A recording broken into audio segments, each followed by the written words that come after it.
This week, we learned the identity of the masked assassin in those Islamic State execution videos.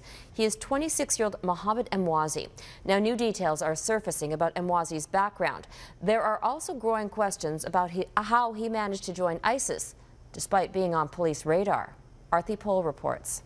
We are an Islamic army. The voice, the face, belongs to 26-year-old Mohammed Emwazi, born in Kuwait, raised in this neighborhood in London, pictured here in his grade school yearbook from 1998.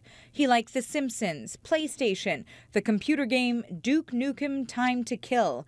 A computer science graduate at London's University, Westminster, who went on to become the man known as Jihadi John, believed to have killed at least half a dozen ISIS hostages, including British aid worker David Haynes, his widow shaken by the unmasking of her husband's alleged killer. It's incomprehensible that a really educated young person who has everything to live for actually turns to religion so much that he decides to go and kill innocent people for it. Equally incomprehensible for many, how is it that he seemingly slipped through the fingers of British officials?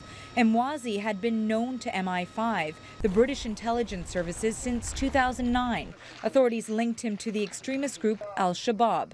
In emails, Emwazi even complained about being questioned by British security officials. In 2010, he alleged British spies prevented him from traveling to Kuwait.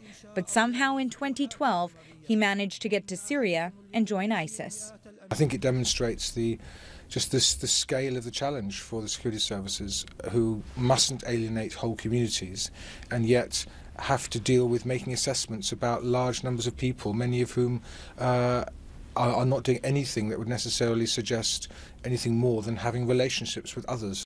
The families of Emwazi's alleged victims hope this new information may at least help them get some closure.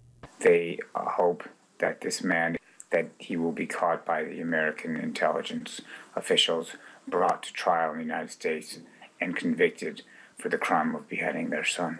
Justice, they say, for all the families, left with this image now burned in their minds.